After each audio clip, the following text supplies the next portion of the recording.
Hello hi నమస్తే. ఏం లేదు, ఇప్పుడు కరోనా వైరస్ తర్వాత ఇంకొక వైరస్ హెచ్ఎంపివి అనే ఒక వైరస్ వస్తుందంట బ్రో. అవును, దాని మీద నీ అభిప్రాయం ఏంటి? ఒరే నా కొడకల్లారా, ఒరే కళ్ళు మూతపడ్డ నా కొడకల్లారా, పొట్టి నా కొడకల్లారా, ఏం మనుషులరా మీరు? ఎంతసేపు ఏదో ఒక జబ్బు చేస్తూనే ఉంటారు నా కొడుకులు పోయా. ఈ నా కొడుకులు అంతే. మొన్న బ్రో ఒక్క 2 సంవత్సరాల బ్యాక్ పోతే మనం అబ్బా కరోనా దాదాపు 4 సంవత్సరాల దాకా భలే ఇబ్బంది. అది 2 సంవత్సరాలు అయితే అసలు ఇంట్లోంచి బయట రాలా. ఎంతమంది పోయారు పైకి. నా బెస్ట్ ఫ్రెండ్ ఒకరు 10 మంది దాకా పోయారు. నా బెస్ట్ ఫ్రెండ్సే 10 మంది పోయారు. ఆ నా కొడుకులు తెచ్చిన జబ్బుల వల్ల. ఆ నా కొడుకులకి కోళ్ళు మేకలు చాలు. నా కొడుకులకి ఈ భూమి మీద దొరికే ఏదైనా పర్లే.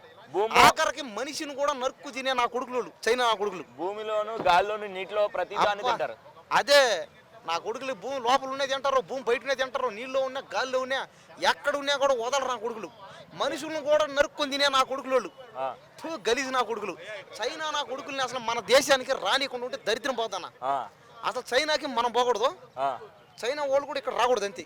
అసలు ఆ దేశం నుంచి కూడా ఈ దేశానికి ఏం రాకూడదు. కాకపోతే ఆ కరోనా తెస్తారో తెచ్చి దాన్ని అంటిస్తారో కొన్ని లక్షల మంది పోతారు ఇక్కడ. ఒక రకంగా ఏంటంటే ఇప్పుడు కరోనాలో ఏంటంటే మన శత్రువులు కూడా పోయారు, హ్యాపీ. శత్రువులు పోతే హ్యాపీ, కానీ మన సంబంధించిన పోతే మిత్రులు పోతే ఎంత బాధ చెప్పండి. పైగా మన ఇంట్లో వాళ్ళు పోతే మనమే పోతే ఆఖరికి నువ్వు పోతే నేను పోతే చూసేవాడు పోతే. కాబట్టి ఏంటంటే ఆ నా కొడుకుల్ని అబ్బా గలీజ్ నా కొడుకులు వాళ్ళ గురించి మాట్లాడితేనే నాకు చిరాకు చేస్తున్నారు. అది ఎందుకు చేస్తున్నారు నా కొడుకులు? వాళ్ళు నా మీద పగ కొమ్మ తీసి నేను గానా, అరే నా మీద ఎందుకు మీకు పగరా రే, ఒరే నన్నే చంపండి రా కావాలంటే. చైనా వాళ్ళు చెప్పేది అంటే మీకు దమ్ము ఉంటే నన్నే చంపండి, అంతేగాని కొన్ని లక్షల మందిని కోట్ల మందిని మీ పొట్టను పెట్టేసుకున్నారు. రే మీకు కళ్ళు ఉండవు, మీకు బాడీలు ఉండవు, మీకు బుర్ర ఉండదు. అసలు చైనా వాళ్ళకి ఏమి ఉండవు. కానీ చైనా వాళ్ళు అంత టెక్నాలజీ ఎలా అయిందో నాకైతే అర్థం కావట్లేదు. అదే బహుశా టెక్నాలజీ ఎక్కువ అవడం వల్ల అన్నీ తింటారేమో. కాబట్టి ఏంటంటే టెక్నాలజీ కాస్త ఎక్కువైనా కూడా డేంజరే, అంటే దీన్ని బట్టి మనకు అనిపిస్తుంది అనమాట. కాబట్టి టెక్నాలజీ ఎక్కువ మారినా కూడా ప్రమాదమే. చూడండి ఏమైందో పరిస్థితి. టెక్నాలజీ వాడాలి. ఓకే, ఇప్పుడు చైనా వాళ్ళకి మరీ దారుణం వాడితే ఇంకంతే సంగతులు. ఇలాంటి పనులు చేస్తున్న చైనా వాళ్ళకి కానీ ఇంకా వేరే దేశం వల్ల ఎవరైనా కానీ వాళ్ళకి గట్టిగా చెప్పాలంటే ఏం చెప్తావు? చెప్పేదల్లా ఒకటే, నా కొడకల్లారా, మా దేశంలో కానీ కరోనా మళ్ళీ స్టార్ట్ అయిందంటే ఆ నా కొడుకులు దేశానికి పోయి అనుభవం వేస్తా అంతే. ఓకే, అంతే బాంబులు వేస్తా. నా కొడుకుల దేశాల మీద ఏ దేశం నుంచి ఆ దేశం ప్రతి దేశం పోతా వాళ్ళ దేశం మీద ఒక పెద్ద బాంబు ఎత్తి దిగతా. ఆ దేశాన్ని లేకుండా చేసిపోతా అంతే. అన్న నమస్తే. అన్న నమస్తే అన్న. ఏం లేదన్న, కరోనా తర్వాత కొన్ని వైరస్లు వచ్చినాయని మనకి సోషల్ మీడియాలో కూడా చూపించడం అయితే విన్నాం. ఇప్పుడు ఇంకొక కొత్త వైరస్ హెచ్ఎంపివి అనే వైరస్ వస్తుంది అంటున్నారు. అసలు ప్రజలు ఎలాంటి జాగ్రత్తలు తీసుకుంటే బెటర్ అంటారు? ఈ వైరస్లు ఎందుకని చైనా నుంచే ఎక్కువగా విజృంభిస్తున్నాయి అన్న? వాళ్ళు తినే తిండి అటువంటిది, బతికున్న వాటినే కోసి మరి దారుణంగా అక్కడికక్కడే వేడి నీళ్ళలో ముంచి నూనెలో ముంచి మన ముందే అవి బతికి మనకు అది కాల్చి తీసి ఇచ్చినా కానీ నూనెలో ఎగురుతూ ఉంటుంది, పేట్లో పెట్టినా కూడా ఎగురుతుంది అనే ఫీలింగ్ కలుగుతుంది. ఒకసారి ఏంటంటే తిన్న తర్వాత కడుపులో కూడా ఎగురుతుందనే భయంతో తినాల్సి వచ్చిన పరిస్థితి కానీ మనకైతే. మరి వాళ్ళు అక్కడ వాళ్ళు ఎట్లా తింటున్నారో ప్రతి ఒక్కటి పురుగులు బొద్దింకలు ప్రతి ఒక్కటి ఫ్రై చేసి తినడం, ఆడ అసలు ఈ క్లీనింగ్ ఎలా ఉంటుందో తెలియదు. కానీ మరి దారుణంగా ఇప్పుడు ఏంటంటే కరోనా వచ్చినప్పటి నుంచి చైనా అంటే చీచి అనే పరిస్థితికి వచ్చింది. మళ్ళీ ఇప్పుడు అక్కడి నుంచే ఎంటర్ అయింది అంటున్నారు. బెంగళూరు ఆల్రెడీ ఎంటర్ అయింది అంటున్నారు. చిన్నపిల్లలకి వస్తుందంట. మరి చిన్నపిల్లలకి రావడానికి కారణం, చిన్నపిల్లలకి వచ్చిందంటే ముందు పెద్దలకు తగులుతూనే వాళ్ళ వంటి మీద ఉంటేనే కదా అది చిన్నపిల్లలకు పోయేది. సో అంటే పెద్దోళ్ళు ఆ వైరస్కు తట్టుకోగలుగుతున్నారు, అంటే ఇమ్యూనిటీ పవర్ పెద్దోళ్ళలో ఉన్నట్టుంది. సో అది వాళ్ళలో ఉన్నది వాళ్ళకి తెలియట్లేదు కాబట్టి పిల్లలకు తగిలి అది బయటపడేసరికి పిల్లలు తగిలిందని తెలుస్తుంది. సో ముందు పిల్లల కన్నా ఎక్కువ పెద్దోళ్ళు కంట్రోల్లో ఉండాలి. ఎవరిని పడితే వాళ్ళు కలవద్దు, షేక్ హ్యాండ్స్ అనేది తగ్గించుకోవాలి, దండలు పెడితే మంచిది. ఇమీడియట్గా పొద్దుకి వీలైతే పొద్దున సాయంత్రం 3 సార్లు స్నానాలు చేయడం బెటర్. బాత్రూమ్ వేసిన ప్రతిసారి హ్యాపీగా డెటాల్ పెట్టో సబ్బులు పెట్టి క్లియర్గా క్లీన్ చేసేసుకోవాలి. ఎంతవరకు బయటికి వెళ్ళినామంటే చాలా ఇమీడియట్గా మాస్క్ వేసుకుంటే చాలా బెటర్. రాగానే ఆ డ్రెస్ ఇప్పి పక్క పెట్టేసుకుంటే బెటర్ చాలా వరకు. ఎందుకంటే బయట ఎంతోమంది తిరుగుతుంటాం, గాల్లో తిరుగుతుంటాం, అటు ఇటు తిరుగుతుంటాం, ఎవరో వాళ్ళు వీళ్ళు కలుస్తుంటారు పోతుంటారు. కాబట్టి ఖచ్చితంగా ఏ రూపంలోనైనా వైరస్ వచ్చే అవకాశం ఉంటుంది. ముఖ్యంగా నేను చెప్పేదంటే ఇప్పుడున్న పరిస్థితిలో చైనా నుంచి దిగుమతి అయ్యే వస్తువులని కొన్ని నెలలు బ్యాన్ చేస్తే మంచిది. అలాగే మన గవర్నమెంట్ చెప్పే వరకు మనం శుభ్రత పాటించాలి, పద్ధతులు పాటించాలని కాకుండా ముందు ఇప్పటి నుంచే మనం శుభ్రతలు పాటించేస్తే గవర్నమెంట్కి అవకాశం రాదు, చెప్పే అవకాశం రాదనమాట.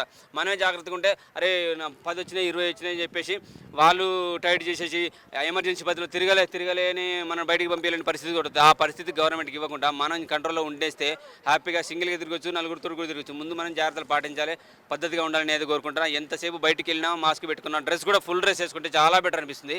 గ్లౌజ్ కూడా మెయింటైన్ చేయండి భయ్యా. నేను చిన్న పిల్లల్ని అయితే కంట్రోల్ చేయలేము, ఎందుకంటే వాళ్ళు స్కూల్కి వెళ్తుంటారు, వాళ్ళ స్కూళ్ళల్లో పిల్లలతో ఆడుకుంటారు, వాళ్ళు ఎలా కంట్రోల్ చేయగలుగుతాం. సో ఇంటి దగ్గరే వాళ్ళకు అన్ని జాగ్రత్తలు చెప్పి పంపించాలి. స్టూడెంట్స్ కూడా ప్రతి ఒక్కరిని టీచర్లు కూడా ప్రతి ఒక్క స్టూడెంట్ పట్టుకొని చెప్పలేరు కదా. సో ముందుగాల మనం తల్లిదండ్రులము, ఇంట్లో ఉన్న బ్రదర్స్ కానీ సిస్టర్స్ కానీ టోటల్ ఫ్యామిలీ కానీ పిల్లలకు బాధ్యతలు వాటికి సంబంధించిన క్లియర్గా డీటెయిల్స్ చెప్పి పంపిస్తే చాలా బెటర్ అని కోరుకుంటున్నాను. ఎందుకంటే పిల్లలు వాళ్ళకు వచ్చిన ఆ వైరస్ వాళ్ళకి గలితే తట్టుకోలేరు. మనకు పెద్దలకు వస్తేనే గిలగిల కొట్టుకొని పడుకొని రోడ్లో కానీ ఎక్కడో చూస్తున్నాము. మనం రోడ్లో పడిపోయినా, ఆటోలో పడిపోయినా, హాస్పిటల్లో పడిపోయినా చాలా దారుణమైన పరిస్థితులు ఉండడం. అసలు ఆ వైరస్ తట్టుకోలేము, అంత దారుణంగా చనిపోతారు. ఎక్కడ ఏ పరిస్థితిలో ఎట్లా అడ్డం పడతాం కూడా తెలియదు. పిల్లలు ఏమైనా కనపడకుండా పడిపోయారు అనుకోండి, అదే మూమెంట్లో ఎవరైనా ఎత్తుకపోయేటోళ్ళు కూడా ఉంటారు. సో ఎత్తుకపోతారు, చాలా దారుణమైన పరిస్థితి ఉంటాయి. సో పిల్లల్ని కాపాడుకునే బాధ్యత ముందు మనదే. ఈరోజు వాళ్ళు చక్కగా ఉంటే రేపటికి భావి భారతానికి మంచి పౌరులు అవుతారు, మంచి సైంటిస్టులు అవుతారు, మంచి కలెక్టర్లు అవుతారు, ఫ్యూచర్ బాగుండే. అంటే ఇటువంటి కరోనా వైరస్ వాళ్ళు చూస్తున్నారు కాబట్టి చిన్నప్పటి నుంచే ఇటువంటి రాకుండా జాగ్రత్తలు పాటించడానికి వాళ్ళు జాగ్రత్తలు పాటిస్తారు. సైంటిస్టులు వేస్తే గవర్నమెంట్ కూడా సలహాలు ఇస్తారు. బయట దేశాల నుంచి వస్తున్నదంటే అవసరమైతే ఒక మంచి ప్రేమ ఉన్నదనుకోండి, వాళ్ళు మంచి మానవత ఉందనుకోండి, అవసరమైతే ఇతర దేశాలకు వెళ్ళి కూడా అక్కడ కొన్ని క్లాసెస్ ఇచ్చే అవకాశం ఉంటుంది. సో ముందు మనం జాగ్రత్తగా ఉండాలి, పిల్లలకు జాగ్రత్తలు నేర్పాలి. అలాగే మన పప్పుల డబ్బా ఈరోజు ఆ పప్పుల డబ్బా వల్ల అలా ఉన్న దినుసుల వల్లనే, మసాలా దినుసుల వల్లనే మనం హ్యాపీగా ఉన్నామని అంటున్నారు. అది ఎంతవరకు నిజమో కానీ ఆ పప్పుల డబ్బాలో ఉన్న ప్రతి మసాలా దినుసుని కషాయంలాగా కార్చుకోండి. ఓన్లీ వంట చేసినప్పుడు కావాలంటే ఉప్పు కారం బాగుండాలి, బాడీ ఉప్పొంగాలని చెప్పేసి అడ్డమైన గడ్డి తినకుండా మంచి ఆ మసాలా దినుసులని కషాయ రూపంలో కూడా మార్చేసుకొని కాఫీ టీలు అవసరమైతే కొన్ని రోజులు మానేసండి. ఎందుకంటే ఇప్పుడున్న పరిస్థితుల్లో ప్రతి ఒక్కరు పాల ప్యాకెట్లో కొనుక్కొని తాగుతున్నాం. సో ఆ కషాయాలతో అదే టీ అనుకోండి, అదే కాఫీ అనుకోండి, అదే ఇంకేదన్నా హాట్ వాటర్ అనుకోండి, హ్యాపీగా మసాలా పెట్టేసుకొని టీ లాగా తాగండి, చాలా మంచిది. ఇంతకన్నా ఎక్కువ జాగ్రత్తలు ఇంకా మీకు తెలిస్తే పాటించండి, నలుగురికి చెప్పండి. సో శుభ్రత మన ఆరోగ్యానికి భద్రత. Thank you. సో హెచ్ఎంపివి అనే ఒక వైరస్ వస్తుంది. గతంలో చూసుకుంటే కరోనా వైరస్ ప్రపంచాన్ని అల్లకొల్లాలం చేసేసింది అనమాట. పాపం బ్రతకడానికి కూడా ఇది లేకుండా పేదవాళ్ళు కానీ ఇది విధానాలు ఉండిపోయినాయి కొన్ని సందర్భాల్లో. అయితే చాలా మంది దాన ధర్మాలు ఇది చేస్తే కానీ బ్రతకడానికి వీలుండేది. కానీ ఇప్పుడు అలాంటి తరహాలు ఇంకొక వైరస్ వస్తుంది అంటున్నారు. మరి దాని మీద నువ్వు ఏమని చెప్పబోతున్నావు? నిజంగా ప్రపంచంలో చాలా పెద్ద పెద్ద దేశాలనైనా అమెరికా కానీ, యూకే కానీ, ఇంగ్లాండ్ కానీ, జపాన్ కానీ పెద్ద పెద్ద దేశాలు ఏమంటే కొత్తగా కనపెడతారు అనమాట. ప్రపంచానికి అంతు చిక్కని కనపడే కానీ అటువంటి ఎన్నో కనిపెడతారు. కానీ ఈ చైనా వాళ్ళు ఏందో అర్థం కాదు, అడ్డమైన రోగాలు కనిపెడుతూ ఉంటారు. ఆ కోవిడ్ ఒకటి కనిపెట్టారు, అది అల్లకోలం చేసింది, ప్రపంచాన్ని అల్లకోలం చేసింది. మళ్ళీ ఇప్పుడు ఆ హెచ్ఎంపివి అంట. నిజంగా చాలా భయం, అంటే రోజులకు పెరుగుతున్న కొద్దిగా అంటే భయం వేస్తుంటున్నాను అన్న. నిజం భయం అవుతుంది. అరే ఎటువంటి రోగాలు వస్తుంటే నిజంగా చైనా వాళ్ళు కుక్కని తింటారు, మంచిని తింటారు, ఏ వార్త బల్లీలు తింటారు. సో అందుకోసం అటువంటి రోగాలు పుట్టుకొస్తున్నాయి హెచ్ఎంపీ అని. సో నిజంగా అనుకున్న ఇది మన భారత దాకా రాకుండొచ్చు అనుకున్నా కానీ సో ఎటుకలకైతే ఇండియా కూడా అడుగుపెట్టిన ఇన్ఫర్మేషన్ వచ్చింది. సో భయం వేస్తుంది అన్న. నిజంగా చాలా బాధపడుతున్నా. ఓపెన్గా చెప్పాలంటే భారతదేశం చైనా కన్నా వెనకబడి ఉందా ముందుందా? చైనా వెనుకబడి ఉంది అవునాను కదా, వెనుకబడి ఉంది అవునాను కదా. ఈ వైరస్ కనిపెట్టడం ముందుంది కానీ సో మనతో పోల్చుకుంటే, మన ధైర్యంతో పోల్చుకుంటే, మనకున్న సక్సెస్తో పోల్చుకుంటే చైనా ఆర్మీతో పరంగా పోల్చిన, జనాసందర్తో పోల్చిన, ఏదైనా తయారీ విధానానికి సంబంధించిన సరే, ముడిసరికి సంబంధించిన సరే అన్నిట్లోనూ చైనానే ముందు. ఎందుకని యువత, మన దేశ జనాభా యువత, దానికి ఇప్పుడు అక్కడున్న యువతకి కంపేరింగ్ ఏంటంటే వాళ్ళ స్టడీ నాలెడ్జ్ ఎడ్యుకేషన్ పరంగా ముందుంటారు. మన వాళ్ళు ఎంతవరకు సినిమాలు లేకపోతే బిర్యానీ ఇంతవరకు ఇట్లా తిన్నామా, తాగామా, ఉన్నామా అన్నట్టు ఉంటారు. నిజంగా నన్ను పాయింట్ బాగుంది. కానీ చైనాతో పోల్చుకోవాల్సిన అవసరం లేదనిపించింది. ఎందుకంటే చైనా ఏం కనిపెట్టినా డూప్లికేట్ ఉంటుంది. సో ఇప్పుడు నేను సామాన్లు తీసుకున్నా ఏదైనా చైనా వాళ్ళంటే అది వ్యాలిడిటీ ఉండదు, అది దానికి రెస్పెక్ట్ ఉండదు.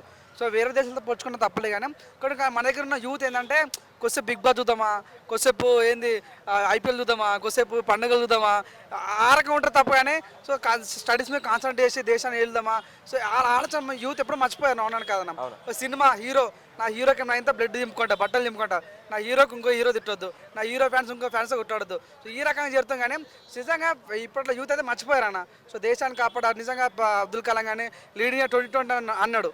2020 అయిపోయి 24 కూడా ఎంటర్ అయినాయి ఇప్పుడు రీసెంట్గా.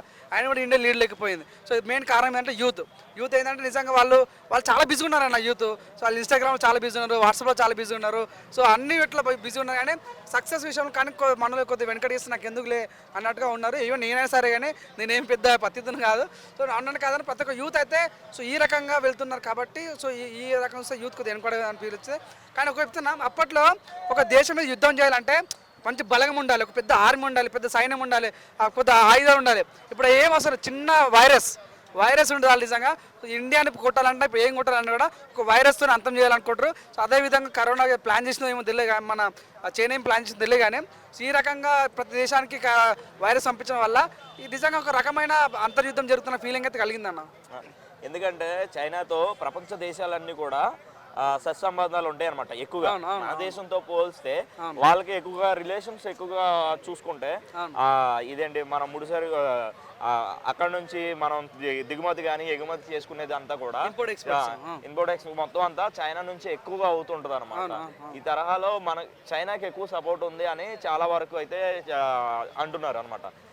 దేశాలన్నింటిలో కల్లా చైనా ఇదేంటి ఎక్కువగా కనిపెడుతూ ఉంటుంది, ఏదైనా కొత్తదో ఏదో ఒకటి చేస్తూ ఉంటుంది. అది వాళ్ళకి ఎక్కువ సపోర్ట్ ఉంది. ఒకవేళ యుద్ధం ప్రకటించినా సరే వాళ్ళకున్న ఆర్మీ కానివ్వండి ప్రతి ఇంటి నుంచి ఒక్కొక్కరు ఉంటారనమాట దేశం కోసం వెళ్ళేవాళ్ళు. అట్లా వాళ్ళతో ఈ తరహాలో ఉంది కాబట్టి ఫ్యూచర్లో ఎలాంటి విధి విధానాలు ఉంటే బాగుంటుంది మన దేశానికి దాంతో. సో నిజంగా నాట్ ఓన్లీ చైనా, ప్రపంచంలో ఏ దేశంతో పోటీ పడదంటే ఏకైక ఆయుధం చదువు. నిజంగా మెయిన్ యూత్ అయినా చదువును నెగ్లెక్ట్ చేస్తున్నారు. సో ఈ యొక్క బాయ్ అంటే తిరుగుడు, సన్నీ బాయ్ అంటే తిరుగుడు, మోడల్ అంటే తిరుగుడు, సినిమా అంటే తిరుగుడు, ఈ రకంగా మన యూత్ తయారవుతారు. కానీ చదువుకొని నిజంగా ఒక రకమైన చూడండి, ఇండియా అనేది ఒక స్ట్రాంగ్ కంట్రీ అన్న. ఇండియా కావాల్సిందంటే చదువు కాబట్టి. సో ఈ ఇండియాలో కొద్దిగా చదువు వెనుకబడుతుంది కాబట్టి ఈ రకంగా చూసుకుంటే మనం కొద్దిగా వెనుకడుగున్నాము. మంచి ఎప్పుడైతే యువత చదువుతో పాటు నిజంగా అన్ని చేస్తే మాత్రం మనం సక్సెస్ పొందితే అప్పుడు ఇండియా ప్రపంచానికి వెళ్తారని నమ్మకం నాకు కలిగిందన్న. సో ఇప్పుడు మార్కెట్లోకి కొత్త వైరస్ ఒకటి వస్తుంది, తెలుసా నీకు? తెలుసు బ్రో. అంటే కరోనా వైరస్ తర్వాత ఇంకేదో వైరస్ వస్తుందని నేను HMPV అని ఒక వైరస్ వచ్చింది. ఆల్రెడీ ఒక ఇద్దరు కూడా మరణించడం అయితే జరిగింది. ఓకేనా? సో మరి ఈ వైరస్ ఎందుకని వస్తున్నాయి అంటావు? నిజం చెప్పాలంటే ఈ చైనా నుంచి ఇవన్నీ వస్తున్నాయి. అసలు నిజం చెప్పాలంటే వెజ్ ఫుడ్ తినడం మానేసి అందరూ నాన్ వెజ్ ఫుడ్కి అలవాటు అయిపోయారు. ఆ నాన్ వెజ్ ఫుడ్లో కూడా ఇప్పుడు ఎట్లా చేస్తున్నారంటే ఇప్పుడు చికెన్ అయినా మటన్ అయినా ఇంజెక్షన్స్ ఇచ్చి అట్లా పెంచుతున్నారు. దానివల్ల హెల్త్ ప్రాబ్లమ్స్ కానీ చాలా వస్తున్నాయి. వాళ్ళు కూడా ఎట్లా అంటే అడవుల్లో దొరికిన ఫుడ్ ఏదో కొత్తగా ట్రై చేయాలి కదా అని అట్లా ట్రై చేస్తున్నారు. అంటే ఏది పడితే అది తింటున్నారు. అంటే మనం కరెక్ట్గా తింటే అసలు ఇట్లాంటి వైరస్లు అయితే రావు. సో చైనా వాళ్ళు ఏం చేయాలంటే అసలు ఫస్ట్ వెజ్ ఫుడ్ తిని ఇట్లాంటి అడ్డమైన తిండి తినకుండా మంచిగా ఉండాలని నాకు అనిపిస్తుంది. ఓకే, ఇలాంటి అరికట్టాలంటే మన ఇండియాకి రాకుండా ఉండాలంటే ఏం చేయాలంటావు? ఏం లేదు బ్రో, అందరూ అంటే ఎట్లా అంటే సేఫ్టీ పాటించేయాలి. అంటే ఎట్లా అంటే మాస్క్ వేసుకోవడం కానీ, డిస్టెన్స్ పాటించడం కానీ, లేకపోతే ఎక్కువ శానిటైజర్తో అంటే వైరస్లకి దూరంగా ఉండాలి. అండ్ ఇమ్యూనిటీ పవర్ అనేది పెంచుకోవాలి. ఇమ్యూనిటీ పవర్ పెంచుకోవాలంటే నిజం చెప్పాలంటే వెజ్ ఫుడ్ తీసుకోవాలి అండ్ మెడిటేషన్ చేయాలి. ఎక్కువ స్ట్రెస్ పడద్దు, దేనికైనా కాన్ఫిడెన్స్గా ధైర్యంగా ఉండాలి. Okay bro. సో అంటే ఇప్పుడు వస్తున్న వైరస్లో ఎందువల్ల ఇవన్నీ ఇంకా ప్రతిదీ కూడా ఏ వైరస్ వచ్చినా ఇండియాలోకి వస్తుంది? ఇండియాలో కానీ కాదు బ్రో, ఎక్కడికైనా వస్తాయి కదా బ్రో. ఎందుకంటే వైరస్ ఇప్పుడు ఒకటే దగ్గర రాలే కదా కరోనా వైరస్ వచ్చినప్పుడు కూడా. అవునవును, అట్లా. సో అదే అనుకుంటాం. సో దీనికి ఇలాంటి వైరస్లు రాకుండా ఉండాలంటే ఎలాంటి జాగ్రత్తలు తీసుకుంటే బెటర్? ఇక అంతే కదా ఇప్పుడు రాకుండా ఉండాలంటే మనం ఏం చేయాలి? ఇప్పుడు ప్రకృతిని కూడా ఇప్పుడు ఎట్లా అంటే టెక్నాలజీ పెరుగుతుంది కానీ మనం అసలు అప్డేట్ అయితే అనిపిస్తుంది. అంటే మిషన్స్ కానీ బైక్స్ కానీ అవన్నీ వాడుతున్నాం కానీ మళ్ళీ పొల్యూషన్ ఎక్కువ అవుతుంది. ఇప్పుడు చెట్లని అంటే బైకులు ఎక్కువ వాడుతున్నారు కానీ చెట్లను నాటలేరు. సో మనం ఒకటి వస్తే దానికి ఒక సొల్యూషన్గా ఏదైనా ఒకటి ఉంటే బాగుంటుంది. కానీ మనం చేస్తున్నాం అంటే ఎక్కువ సోషల్ మీడియాకి అడిక్ట్ అవుతున్నారు కానీ అసలు వాళ్ళ గోల్స్ అంటే యూత్ అయినా ఎవరైనా గోల్స్ని మర్చిపోతారు. సో వాళ్ళకి వాళ్ళకి క్లారిటీ ఉండాలి. ఓకే, అది okay, thank you. Okay, so ఏం లేదు, ఇప్పుడు మనకి కరోనా వైరస్ చూస్తున్నాం. సో దాని తర్వాత HMPV అనే ఒక వైరస్ వస్తుంది అనమాట. అది ఇలాంటి వైరస్లు ఎందుకని వస్తున్నాయి, ఎందుకని చైనా నుంచి వస్తున్నాయి అంటున్నారు, ఎందుకని ఇక్కడ ఒక ఇద్దరు అయితే చనిపోవడం కూడా అయితే జరిగిందంట. ఎక్కడ దాకా వచ్చింది బ్రో వైరస్? ముంబై వరకు వచ్చింది అని అంటున్నారు. ఎక్కడ దాకా వచ్చింది? ఎవరా చెప్పింది? ఇప్పుడు చలికాలంలో సర్ది దగ్గు జ్వరం వచ్చినాయి విన్నా. ఇప్పుడు కరోనా టైంలో మనం చూసినాం చాలా మంది చనిపోయారు. అది ప్రికాషన్స్ వాడినాం, జాగ్రత్తగా దాని నుంచి బయటపడి ఈరోజు మనం అందరం మంచిగా ఫ్రీగా మాస్కులు లేకుండా తిరుగుతున్నాం. సో మళ్ళీ వస్తుందనే అదొక అపోహ. దాని లక్షణాలు అసలు సరే ఒక కేసు వచ్చిందని చెప్పారు, దాన్ని ఏమైనా న్యూస్లో స్ప్రెడ్ చేశారా ఆ జనాలు భయపడుతున్నారా అని చెప్పేసి నన్ను ఇంతమంది ఒక ఆయన అడిగిండు. సో నేను ఒక ప్రూఫ్ చూపిస్తా చూడండి. అది నేను సోషల్ మీడియాలో కొంచెం యాక్టివ్ ఉంటా కాబట్టి అది నాకు దొరికింది. సో నేను సేవ్ చేసి పెట్టుకున్నా ఎందుకన్నా మంచిదని. ఒకసారి అది నేను వినిపిస్తా, ఒకసారి చూడండి. మీరు ఇక్కడ చూస్తే కనుక ప్రజలు హ్యాపీగా ఉన్నారు, ఏ జబ్బులు రొచ్చులు లేవు, చక్కగా ఎవరి పనులు వాళ్ళు చేసుకుంటున్నారు, హ్యాపీగా ఉంటున్నారు. సో 11 అవుతుంది రాత్రి టైము. చూడండి, ఎవరో కనీసం మాస్క్ కూడా పెట్టుకోవాల్సిన అవసరం మళ్ళీ లేదు ఎక్కడ ఇక్కడ. అంటారు కదా ఒక్కసారి ఇదంతా కొంచెం ముందరికి వెళ్ళి నేను ఇప్పుడు చైనాలో ఉన్నాను. మీరు ఇక్కడ చూస్తే కనుక ప్రజలు హ్యాపీగా ఉన్నారు, ఏ జబ్బులు రొచ్చులు లేవు, చక్కగా ఎవరి పనులు వాళ్ళు చేసుకుంటున్నారు, హ్యాపీగా ఉంటున్నారు. సో 11 అవుతుంది రాత్రి టైము. చూడండి, ఎవరో కనీసం మాస్క్ కూడా పెట్టుకోవాల్సిన అవసరం లేదు ఇక్కడ. ఇదంతా కూడా మన మీడియాలో చూస్తున్న వార్తలన్నీ ఏంటంటే నాకు చాలా ఆశ్చర్యంగా అనిపిస్తుంది. సో సో క్లారిటీ వచ్చిందా? వచ్చింది. కానీ బయట ఏమంటున్నారంటే ప్రపంచ దేశాలన్నీ కూడా ఏమంటున్నాయంటే ఏదే వచ్చినా సరే ముందు చైనా నుంచే విజృంభిస్తుంది. చైనా వాళ్ళు ఏం చేస్తున్నారంటే ప్రజల మీద ప్రయోగాలు ఎక్కువగా చేస్తున్నారు వాళ్ళ దుష్ప్రయోజనాల కోసం. వాళ్ళ నాకు డైరెక్ట్ చెప్పలేదు బ్రో వాళ్ళు. నాకు డైరెక్ట్ చెప్పే నేను దాని గురించి మాట్లాడతాను. ఎవరో చెప్పి నేను నమ్మలేను. నేను చూసి అదే సోషల్ మీడియా నువ్వు బాగా ఫాలో అవుతున్నావు కదా. సోషల్ మీడియా నేను ఒకటి సోషల్ మీడియా ఎందుకు ఫాలో అవుతా అంటే ఇప్పుడు ఆయన చెప్పింది విన్నావు కదా. అట్లానే ఇప్పుడు ఇప్పుడు హెచ్ఎంపీవీ అని కొడితే వైరస్ లక్షణాలు ఏంటి, ఎక్కడెక్కడ ఏం జరిగింది అది కూడా వస్తుంది. ఎందుకంటే ఇప్పుడు ఒక వ్యాధి కనుక్కున్నామంటే దాని లక్షణాలు అవన్నీ కనుక్కుంటేనే అది బయటకు వస్తుంది. అండ్ చైనా వాళ్ళు ఏంటంటే ప్రపంచంతో అంటే పోటీగా ఏదైనా కనిపెడదాం అనే దాంట్లో ఉన్నారు. ఇక వ్యాధులు కనిపెడతారు కదా, ఏం కనిపెడతాం మనకు తెలియదు. కానీ సో మన దగ్గరికి వచ్చే వరకు ఏంటంటే ఎప్పుడు పక్క దేశం గురించి ఆలోచించడం అవుతుంది. కానీ మన దేశంలో ఏముంది, పరిస్థితి ఏమున్నది, అసలు మన దగ్గర ఏమున్నది, మనం ఎట్లా డెవలప్ అవ్వాలన్న దాన్ని వదిలేసి వేరే అక్కడ అది జరిగింది ఇది జరిగింది మనం జాగ్రత్తగా ఉండాలి, మన దేశానికి వచ్చింది మన ఇంట్లోకి వస్తుంది అని చెప్పేసి ఆలోచించకుండా ఫస్ట్ మనం ఏంటంటే కరోనా టైంలో ఏవైతే ప్రికాషన్స్ ఫాలో చేసినామో అవి ఫాలో చేసుకుంటే బెస్ట్. అందరం మళ్ళీ బాధ్యత రహితంగా అయిపోయి మాస్కులు నేనే ధరించలేదు. ఎలాంటి వైరస్లు రాకుండా ఉండాలంటే ఎటువంటి జాగ్రత్తలు తీసుకుంటే మంచిది? ఏ వైరస్ అయినా కరోనా టైంలో ఏవైతే ఉన్నాయో అవే ఇప్పుడు మళ్ళీ మాస్కులు పెట్టుకుని తిరగాలంటావా? తిరగాలి, ఎందుకంటే అది చాలా మంచిది. తిరగాలి తప్పకుండా. యువత ఏం చేస్తున్నారంటే మాస్కులు పెట్టుకోవడం కూడా కొన్ని కార్యకలాపాలకు పాల్పడుతున్నారు తెలియకుండా. దొంగతనాలు కూడా ఇలాంటివి జరుగుతున్నాయని చాలా వరకు అప్పుడు స్ప్రెడ్ చేస్తున్నారు. అంటే ఇప్పుడు మనిషి రూపం ఏంటో తెలిస్తేనే కదా ఎక్కడ ఏం జరుగుతుంది ఏంటనేది తెలిసేది. ఇట్లా మాస్కులు పెట్టి అంటే ఒక స్వతంత్రంగా ఒక స్వేచ్ఛగా తిరిగే దేశంలో ఇలా మాస్కులు పెట్టి తిరగడం ఎంతవరకు కరెక్ట్ అంటావు? అది కూడా కరెక్ట్, మంచి క్వశ్చన్ నిజంగా. అంటే కొందరు మనం ఎట్లా అంటే సోషల్ మీడియాలో కూడా చూస్తే సోషల్ మీడియా రెండు రకాలుగా యూజ్ చేసుకున్నట్టు ఈ మాస్క్లను కూడా రెండు రకాలుగా యూజ్ చేసుకుంటారు. మనమేమో బ్రతకాలి, ఎంత ఏది రాకుండా ఉండాలని మనం అనుకుంటే దాన్ని కొందరు అట్లా యూజ్ చేసుకుంటారు. దాన్ని మనం ఏం చేయలేం బ్రో, ఎందుకంటే జరుగుకుంటూనే ఉంటాయి. మన వరకు మనం జాగ్రత్తగా ఉండాలి అంతే. Okay, thank you bro.